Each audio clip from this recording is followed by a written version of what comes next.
we're going to start with drums and having the general layout of stuff. We're going to look at all the mics. And actually, honestly, probably change some stuff. Even now that this is the second time filming this, because the first time... Shh, don't tell him. Don't tell him. I didn't have the mics on the first time. Oh. Hello. Welcome to Phantom Power Hour. We regret to inform you that Josh and Jeremy made a really good intro to this episode, in which they detail that they are going to walk you through the entire setup process for an upcoming country session, but that video is lost forever to the digital underworld. But it was really good. Like, so good. Now that you're caught up, here is the rest of the episode. Starting with drums, a lot of this stuff is kind of left over from other sessions, and using context clues and generally what the artist wants, I'm going to try to set up as much stuff as possible and get it close, knowing that things are inevitably going to change. So first and foremost, the kit, this is the house kit. This is what stays here all the time. This is a Ludwig Classic Maple 2414 kick, pretty versatile. 9x13 tom and a 16x16 floor. So on all of these, well, at least the toms, I've got UV2s. And on the batter head of the kick, Super Kick 2, Aquarian Super Kick 2. But generally what we have for the setup, close mics and then room mics, this is going to take up the majority of inputs for the session, just on the drums alone. But this is also like the most important piece of it. It's the part that I spend the most time on, because you can record vocals or guitars just about anywhere, right? And they're typically coming to like a studio like mine because they heard drum tones that they liked, or a lot of times drummers will even talk like, I had a good experience here. Yeah. It's hard not to have a good experience here. Black Kisser. But Kisser, I hardly know her. So if we're starting on the kick in, there's a Beta 91. And I can pull that out here. Just right here. And I have the dip in like the low mids, and that just kind of helps get that finished sound. For me, I'm putting it like close to that front head, but 2 or 3 inches away. And I put this into an EQ, so I want to put that into a 1073. I know I wanted to do that because otherwise this is a boring mic for me. I'm going to add a lot of low end, control the top end, and then pair that with this Clarion, which this thing is a freaking sleeper. I mean, it's great on so many things. I love it on vocals. I love it on bass cab, but it's so hard to replace on kick out. It sounds so good. I guess this is a good time to mention the Triad Orbit stand, which I've already made a video on, but these things have been just freaking awesome. Those ball joints. It makes it super easy to adjust, but at the same time, like look how far out this thing is. The whole thing's going to wiggle, but these mics aren't going to move. Yeah, no sag, zero sag.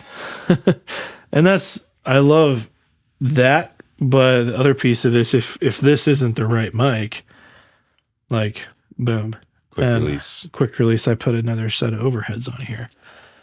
For this session though, I think these are going to be the overheads, but getting ahead of myself. We're getting overhead of yourself. So those two things, kick in, kick out, both on 1073s.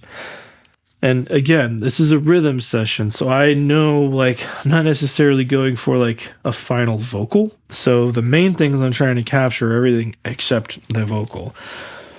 So for these bigger preamps that I would normally use on a vocal chain, I can spare them and put them in other places. So the things I want to control the most and have access to quick EQ are kick and snare. Kick in, kick out are both on 1073, and snare top is going to be on my 1084. Snare top wise, I'm going to go with the snare mic, which is Loughton snare mic, and none of this stuff is sponsored. This is what we're doing for a session. There's a whole lot of selectors here, and I love this mic. My only contention with this mic, and I'm not even sure how to fix the problem. Maybe it's making these knobs closer to the body, but when you adjust, it's really easy to click these guys. And I'm mainly using it flat, and I don't want to accidentally bump these or have a drummer accidentally bump them. So that's the only bummer, but I love this thing. And for this reason, or the shape of this thing makes it easy to get into a spot. And I know the drummers are going to bring their own snare, but let's just go down this rabbit hole real quick. So we've got our snare drum. Man, my allergies, they're getting me bad today. I don't know what it is. You'd think with all the rain it'd be okay. I don't know. That's crazy. So this thing has really good rejection behind it, and there's a lot of bottom end. Like a 57 is going to be a good choice. Like, you're not going to get a bad sound. You could mic this, honestly, with probably anything and get a good sound. I like doing this because it affords me a whole lot of space in the mix, because this hi-hat is rejected really, really well, and there's a ton of bottom end. And then again, having these triad orbit stands, like the amount of flexibility just right here. If I'm super close to this thing, this is like maximizing low end on this, and I'm always going to shoot for the center. If you go like kind of the opposite, give it as much space as possible, still pointing towards the center, you're going to get like the most natural sound of the drum, the most like true sound of what's happening here. I like to go like kind of in the middle. I like an exaggerated low end punch, especially for like a country session, but not like crazy. I don't want to get right on top of it. And it's also a good way to kind of mitigate bleed. The closer to the drum you are, the more source you're going to have, and the less of extraneous pieces around it. Now, that said, the kit, I think about it as one large instrument, and like using bleed to your advantage really helps here. On the toms, we can talk about that, but first, here's the snare bottom. This is a good opportunity to talk about that stand as well. Well, you don't have the snare there. So this is a triad orbit shorty stand, and that's going into like a little splitter thing. I know the product names are on the other side if you want to show that here in a second, but this one is the O2XY, the short with the shorty arms. It just makes placing these things like super easy. And it can hold a whole lot of weight on a single stand, which I love. So hi-hat, I've got an 81 here.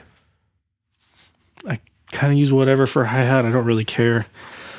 For country, I really like having a C414 on the bottom and figure 8. I don't know why, but it just seems the most natural. And this is going to move because the drummer's going to come in and adjust some stuff. So right now it's just in place. It's ready to go.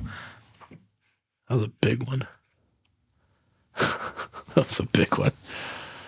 The blasting factory. I don't know if they heard it on the mic or not. Was it 345? They're late today. But that's the thought process, snare top and bottom. I was talking about bleed, and that's where the toms for this come into play. These aren't necessarily my favorite tom mics, but for a session like this, I want the bleed of the instrument. Like if this were hyper metal or pop and I wanted something very controlled, I wouldn't be using these. The thing I like about these DM20s is like they sound like the drum. They have a ton of attack on them. If you want more bottoming, you just get closer to the drum. I tend to like it about, 2-ish fingers off. This is the most arbitrary measurement system ever. All fingers are the same size, right? All of them. Pointed to the center of the snare, and I've got it kind of in this spot because the most rejection this has is at the very back. That said, this thing is marketed as being really good at rejecting extraneous noises. It's not. There is a ton of bleed on this mic, but the bleed sounds fantastic. It sounds really good. The amount of bleed you get to the transient, it's not such a huge issue, especially if you have a decent player. So for this session, I'm going to go in that realm. But if you had a player you really couldn't trust, I would be putting my Lauten 308s on this. Or even because it's a country session, you could get away with like an MD 421, the typical tom that everybody uses. It's dark, it's big, it's woolly. The bleed on them sound like trash, which is why I don't really like to use it. Overheads. Have we mentioned overheads yet? I don't think so. We mentioned a little bit. You talked about the stand, but we haven't talked about the overhead specifically yet, or placement. So, okay. The overheads are 013 tubes. Soyuz. I really, really like these on overheads. If you feel them, like they get nice and warm because there's a tube in there. The placement, idea with placement, and this is going to change because inevitably the drummer is going to come in and move some things, but this is the bass position. So equidistant from the center of the snare to both of these, while trying to get like a decent picture of the cymbals. I don't necessarily want it further back this way, as I could pull it basically in line with the kick and the snare. The thing you're going to get there is more shells. What I'm trying to get is the airiness of the cymbals as much as I can, even though they're going to pick up the entirety of the kit. The thing I like with these, they feel really, really smooth. But you can push the top end around and then it's not going to like fall apart on you. Another killer option for like a very cheap is the Lauten, I think the LA 120s, I believe. I'll correct it down below, but their small diaphragm, I use those live all the time. We used them on your guys' song that's coming out, Coffin Club. They sound fantastic and they're super cheap. But for this session, like kind of more of that luxurious like country sound, we're going to go with this. Room mics. So the most interesting one, I think, is going to be the vestibule mic. And this is like my sauce, right? This is most of my sound is this room. This is the sound of whisper. Yeah. So sounds disgusting in here, but I have this weird room and I never knew what to do with it when I first got the building. But we found if we track drums with that door open, then I put a couple of just really cheap PZMs up here. And the stereo picture in this room is pretty surprising. It sounds huge, even though it's gross. Like, I don't know how well I'm going to pick it up, but it's a gross sounding room. But that's most of the mojo in a sound.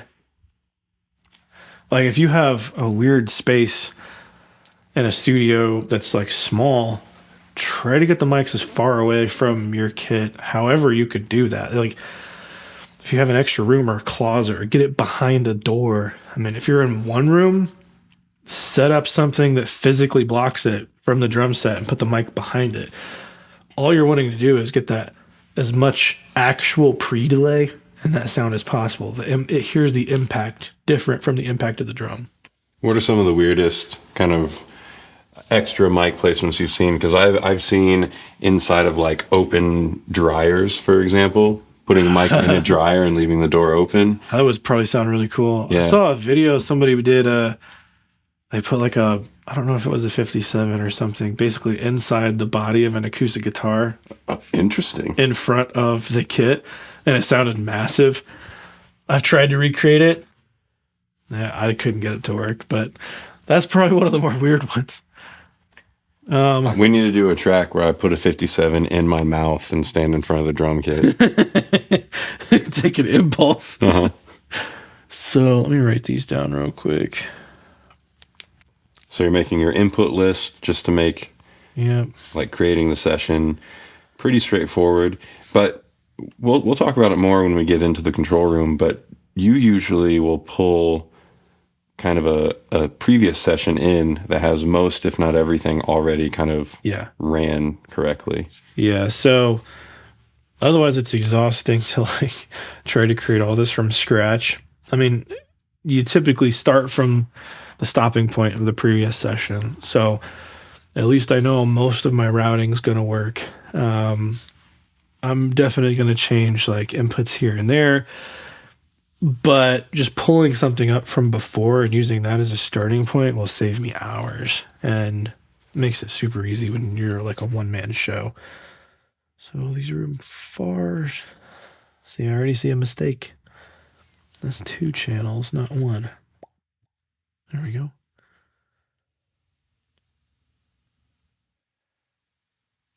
Okay.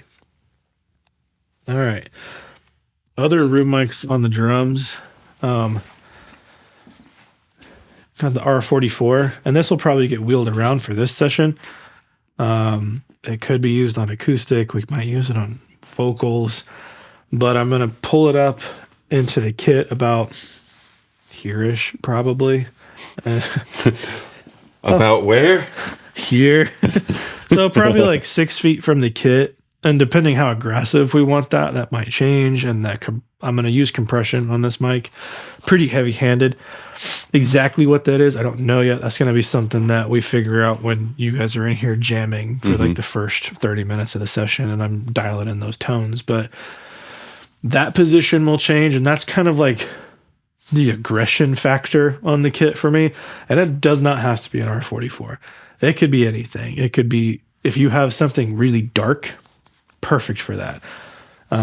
It could even be a dynamic mic if you want. But what looks as cool as an R44 is my question. I mean, this is easier and it's fast, and the transients are. I love ribbon mics for that purpose. But you can try it on a whole bunch of different stuff. It's a little harder to make it happen, but you can make it happen. And a lot of these things, these decisions are like, what makes me faster in the moment, right? Could I make anything work here? Yeah, but I have to mix it, and you guys aren't going to hear it live when there's an entire band here doing it all at once. And the more I can get that vibe right, I'm going to, or at least where I can. Keys, I don't know if we're going to use this, but the thought is we're going to have some 32s just ready to go, KSM 32s. These are, go get these used. They are tanks. They will not break on you. I'm going to say that. I'm going to hope so. But you can get these used super cheap, and they are really, really flat, really, really honest. I use these on toms for a long time, and they're fantastic. Hard to put them on something and not like them. Killer vocal mic, too. Really good all around. And again, nobody's sponsoring this. This will be the beginning of Keys World. We're also going to pull over the MIDI controller, and that'll kind of make an L shape here. Make him a little key cubicle. A key cubicle. We can do that. I don't know if we're going to pull the Rhodes over here, if the Rhodes is going to live on the other side of the room, because we might want to use the Leslie with that, which we can show here in a second. You have one other room mic, though, for drums, right? Yes. Yeah. The R88. That's going to be mumbo jumbo. It'll probably come out a little further into the room, but generally about right here is where I like it in this room. It gets a nice picture because I have a weird shaped room. That's true. Right? Big old like, L. If you look this way and then you turn around this way, it's an odd shape for a room, but I like it. This is going to be where guitar player is going to be, and the amps are going to be in the ISO booth back here. But just setting up an acoustic mic, I think we're going to go with an 017 FET right now. I really like using like a C414 on acoustics, but I'm kind of leaning into a vibe here in particular. This might be a wrong decision. It might be too big for this because this is a very big sounding mic. So this might get changed out for something a little cleaner, probably the Austrian Audio. I might actually go grab that. That might be the move. But so much of this is very fluid, and you're thinking about like how things act together, because the drums, I'm like trying to protect transients close to the kit, but have the room breathe like crazy. So that relationship there, I can kind of sculpt whatever drum sound I want. The upright, if we use it, is going to be very clean of a capture, because this upright is gross, right? It's out of tune. It's not perfect. It's close, but it's icky. If you can play a chord on it. But it's mechanical. There's a lot of weird sounds, so I want the capture of this weird thing to be clean, if that makes sense. Mm-hmm. With acoustic, I also have not met this player before. He's a really good player, and he comes highly recommended, but I'm trying to lean into a sound there. Oh, one of the other cool things, I always have this ready to go in the event that I want something stereo, or even something not stereo. The Vanguard. This thing is really, really interesting. Really cool company, smaller company. If you try some of their stuff out, it's really cool. But I like having this one because you can move this top, and I can have an XY, or I can put up a mid side really, really quick.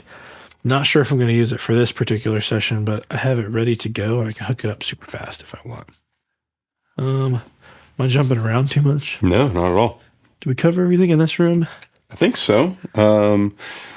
We didn't talk about it the first time we did it, but bass station is normally over here somewhere. Yeah. So I'm normally kind of propped up in this general vicinity, and real straightforward bass setup, just DI out of my head. I have my pedal board if I need different sounds. And Yep. Instead of mic choice for me, tones are normally just different basses, different strings, different tricks of the trade to get the kind of sounds that we're going for. So, and we'll have a red DI or ready. I don't know how to say that. I always say red DI. I say red DI as well. The drummer who's going to be here, Isaac, he calls it a ready. Mm-hmm. I haven't seen Isaac in forever either. This is going to be so fun. It's going to be such session. a good one. It's going to be Isaac, you, Tim, who's been on a couple videos, and then Bobby, who I've only met through other people, but he seems like a really good hang. If he's not, we'll cut this out. Yeah, we'll cut it out. Sorry, Bobby. We'll have the other keys here. Bass will be here. That'll scoot closer to the drums. That way, like, you can have really good eye contact with drummer. Mm-hmm. And guitar world in here. Actually, let me write down this upright. Oh, and I know those are bomblets. We'll get there in a minute. So guitar, electric guitar. We have acoustic mic set up, but for electric guitar, we're going to take a DI for emergencies, and then mic'd-wise, I have this cab set up. I'm not exactly sure what he's going to bring to the session, but at least I know if I get this set up, I can quickly move it to whatever he brings. But if he just has a head, or if he wants to use one of my heads into this cab, we're ready to go. This Fried Egg audio cab is magic. I freaking love this thing. I have a lot of different cabs here. This one just always wins. If we want that very particular country thing, we got the Weber ready to go with Weber signatures. This one has a Mojo tone, British classic, and something else. I can't remember exactly what's in there. Sounds good. Whatever it is. It's crazy. The way he designed this was like he went into some science, and I didn't understand him, but one of the most versatile mic cabs I've ever used. It's really fast. It's really responsive. The idea being like the speakers are very different from each other, so you mic both, and you get this like hi-fi thing.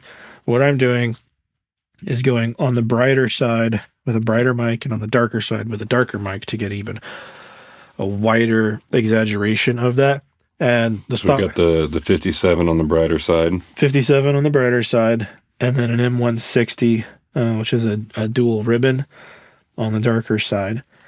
And this is going to be really dark. So this is kind of reminiscent of the like everybody used to do like the Royer 121 ribbon and a 57. So this is kind of in that world, kind of leaning into that, although I don't know exactly what we're getting to with the session, but we can easily change out these pieces. And what's your mic placement for both of these? Both of these are like where the cap meets the cone, on the goo side of the speakers. So if you look at a speaker and you see those two little gooey goops, that's where I love to mic, because it's kind of like putting a moon gel on a drum. Like it kind of evens things out. It's just been my habit, and I've memorized where that is on this cab. Like there's markings on the grill, and I just know that's where it goes. Mic the goop. Always mic the goop. That's what I do.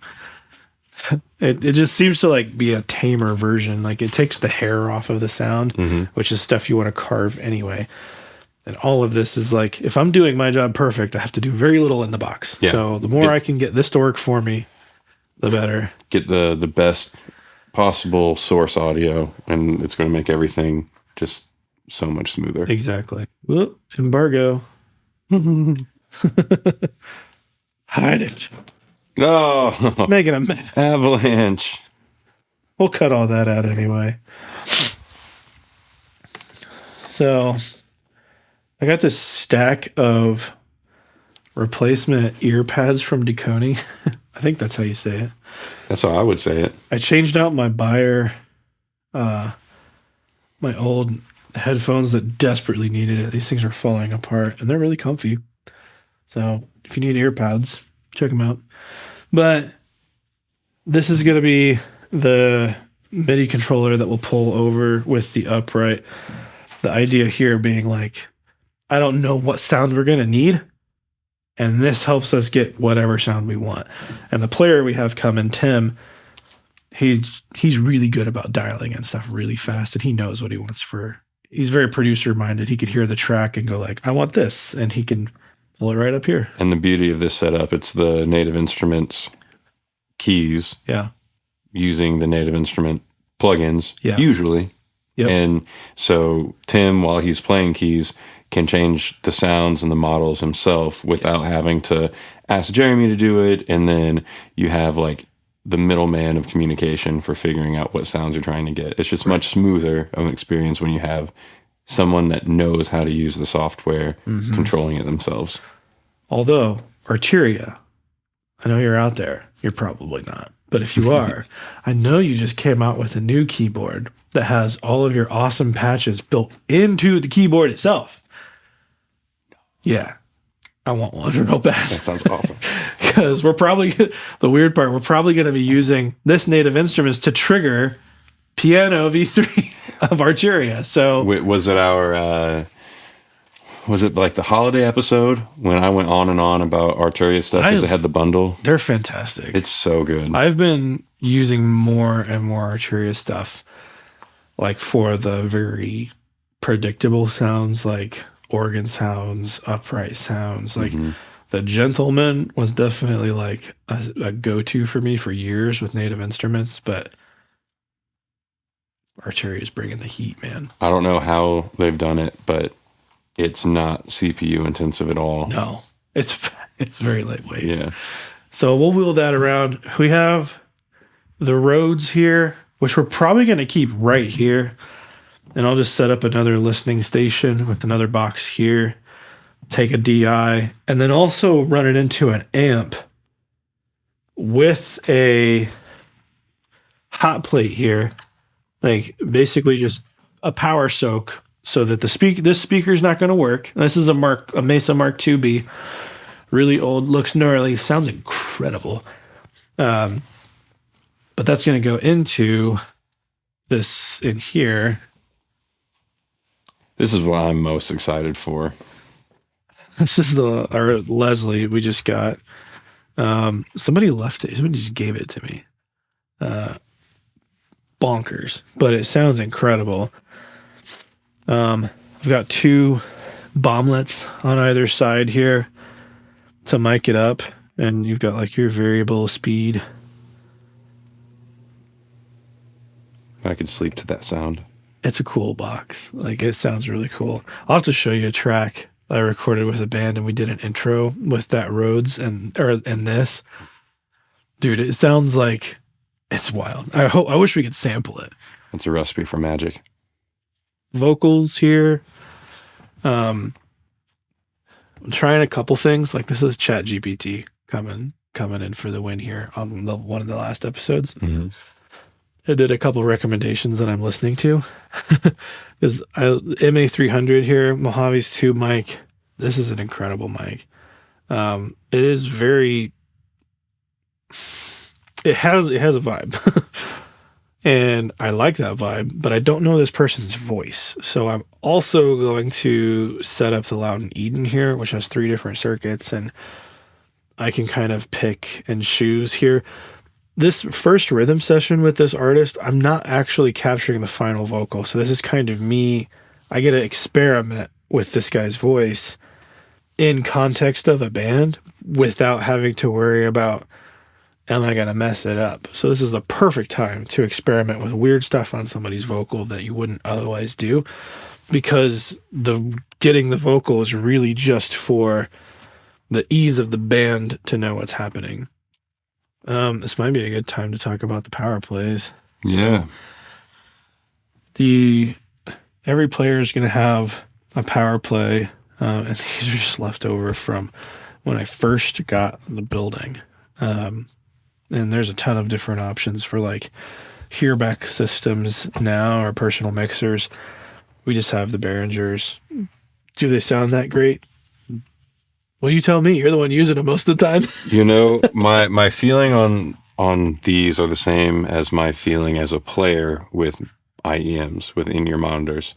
Can I hear things? Yes. Yeah. Can I hear things well enough to understand and hear the pitches? Yes. I'm good to go. This is something I'm wanting to change out, and I've looked at switching the entire building over to Dante because of it. I don't really know what system to go to, but that would also mean getting off of Pro Tools HDX, which I'm okay with. So there might be big changes coming. Can I convince him to go to an all Ableton studio? We'll find out. I'm down. I'm just in my comfort zone here. So some other things, like if we're just talking drums, like obviously there's a lot of mics here, and some of these may or may not get used. If I wanted a more controlled tom sound, these 308s are fantastic, and there is very little bleed here. Very little. So I'm kind of leaning into, again, like an assumption of a sound, and it might be wrong. So doing all this work on the front end affords me time to make a decision later, quick. Obviously, 421s. Can't go wrong with 421s. I just don't like the bleed. Yeah. Are they cool? Yes. And for particular sessions, like that's what you'd want. I know ChatGPT wanted me to use the D6 on the kick. I just can't. Not for this. I really don't like this mic. Not for kick. It's a great tom mic. And if I had 2, honestly, for this session, I might toss this up. Just because it has that pre-mixed thing. Yeah, they're really cool on toms. But what else we got here? Oh, this is what I might switch out for acoustic. The OC818. This is a beast. I really like this. I did a 1 mic video with this on my channel. Or if you're watching on my channel. So this may get switched out if the 017 is too weighty for this, which I'm kind of having a feeling it might be. But without knowing his voice and what's happening totally there, kind of leaning on the demos, and his voice sounded like not thin, but there's not a lot of bottom in there, at least in the demos that I have. So maybe that acoustic has to carry it. The other killer option would be like the Pure Tube. Super clean. It's like the middle ground between, it's still a tube condenser, but it's like hyper clean. So you get the super fast transients. Like that could be a good move too. It also looks like a spaceship. It does. It looks really weird. And when it's turned on, like that glows orange. But super cool mic. I love the transparent cover, so you can see the tube in there. It's a little gimmicky, but I love it. It's cool. It works for me. I also like RGB, so you know. I mean, Lewitt is doing. They're not afraid to do things different than other people, which I really, really like. How nervous do you get with all these mics sitting on these shelves? I mean, you just felt that earthquake and nothing fell. That's true. The mic tech would be like something I would reach for if we had like a fiddle player, or if the guitar player brings a mando or bouzouki. Super cool and stuff like that. It's really high output, so I can't use it on anything super high SPL, but really cool mic. The 013 FETs, those are kind of cool, like wherever you want. If you're going like budget mics, these LA 220s, Loughton, these are solid overheads. They sound great. These are the ones. Yeah, we use them on our recording. These are fantastic. I kind of want a little more of that like open thing, so I'm going to use the 013s for this, but the price differential here is extraordinary. Much more affordable option. JZ, this is typically on bottom snare for me. Like if I was going to use that C414 on the acoustic, which that's just the sound of an acoustic to me, a C414. So you can tell this is probably where I'm the least secure in my decision, but I want to try something new. I want to get out of my comfort zone a little bit. I call this one the deodorant mic. It looks like a stick of deodorant. It's very like Neumann TLM 103, like darker. Like how we were talking about a crush mic, this could be like a cool, like dark crush. It's not like a hyped condenser by any means. These were the other thing I was thinking for upright. Yeah, the NT1s. The Rode NT1s. These are surprising for their price. Very surprising for their price. They sound great. They're versatile. Yeah. Dirt cheap for they hit way above their weight class. Okay. So now at this point we go to the control room. So I've already got the session like generally built, but what I would do for this is to import session data from a project that is recent and like generally close to the sound that I want to get. So what this will allow me to do, and you can do this on almost every DAW, I believe does this, not just Pro Tools. So I can pull in all my talkbacks. I can pull in the click that I like and all those settings. I can pull in all of my drums, all the guitar routings, everything. It's all there, which I already did. So what we're left with is like the skeleton of a session that we're going to start with. And like my talkback is already routed and ready to go. And I know it's going to go to the ears and it's working. And at this point is when I would grab the iPad and like start doing line checks. If there's interest in getting like a beginning template for that, maybe we can sell that. If there's interest, I don't know. Maybe news on that front. But let us know if that's something you're interested in, like general templates of things. Curious if that would be helpful. At this point, I'm going to grab the iPad. And this is the easiest way to do it, like as a one-man show. What's that, Jeremy? You're using Pro Tools on your iPad? That video got so much hate. So I'm just using this to look and see what's happening and like make sure my lines are all working.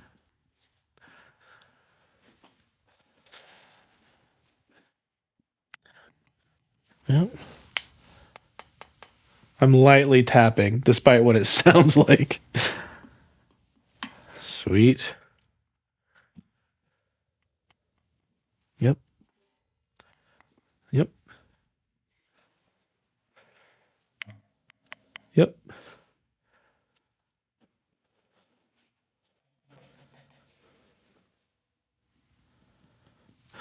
I know I need to reroute the overheads. I changed where those were.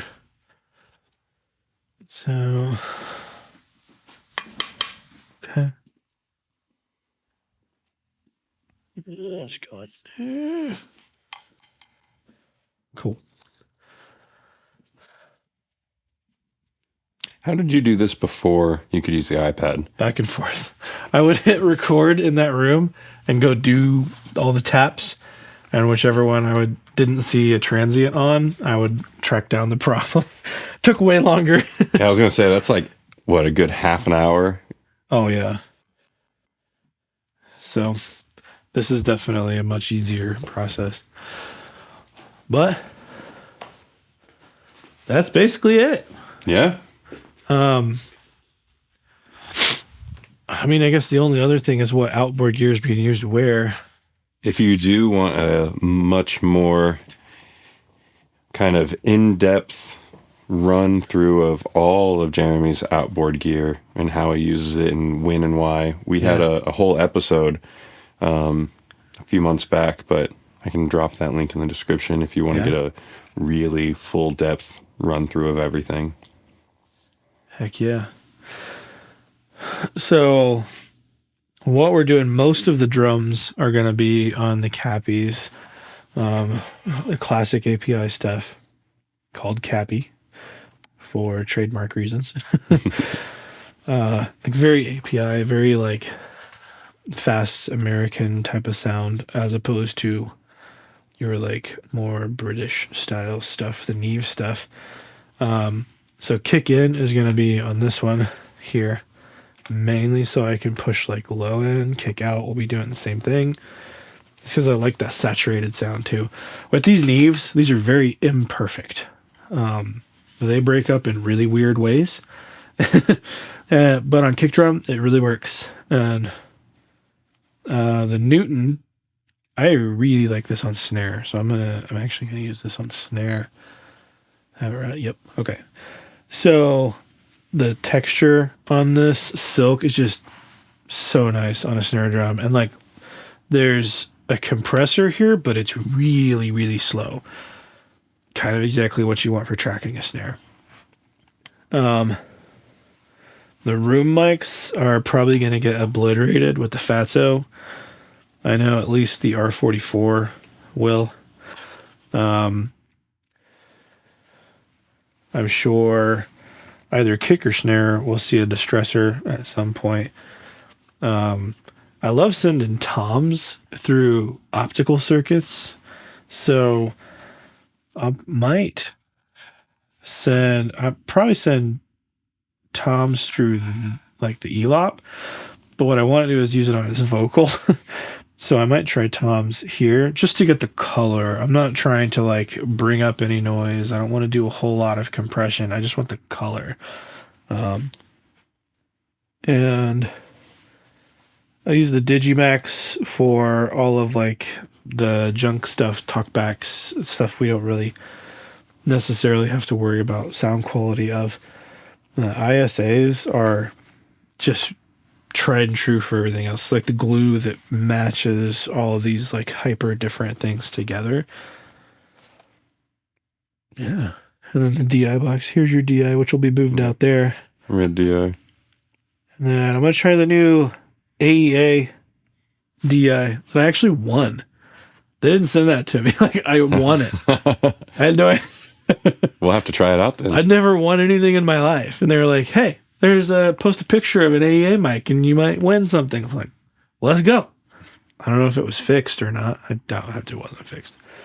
But yeah, that's crazy. I won something. Yeah. So what do you think we'll put it on? I'll probably put it on guitar. Because I'm going to do guitar DI post pedals before amp. Just for editing purposes and as a catch-all. So we're using the Grace on anything? Where's it at? It's over there. The Roxy. That'll be on the R44. Because I really like this thing on the Room R44s.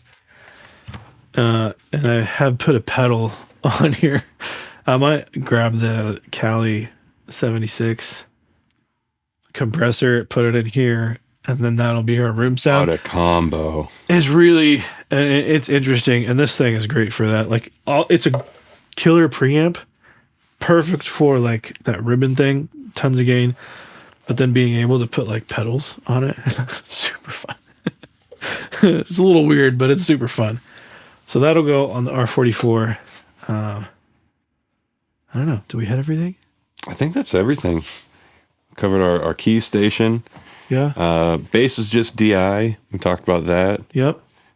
All the drum mics, kind of the outboard routing. Yep. Vocal mics, cab mics. Got guitar, got acoustic. Upright if we're going to use it. I think that's about it. So I guess if you guys have any questions or you want me to clarify anything, I'll try to hover around the comments down below. If you disagree with any of my options, I don't care. No, I do care. Let me know. But I'm sure we could probably do a follow-up on this after the session to be like what changed, what didn't change, what was right, what was wrong. Because all this stuff inevitably changes. So if you have interest in templates or are curious about what that looks like, drop a comment because we're curious what it looks like too. Yeah, for sure. Yeah. You weren't on camera the whole time. There you go. Oh, I spun it around a couple times. Okay. There you go. There you go. Thanks for watching. Here are some raw unmixed board bounces of our session. Say my name like you ain't leaving. Say my name like you ain't gone to another man in another town. I can't wrap my mind around your stuff. Talking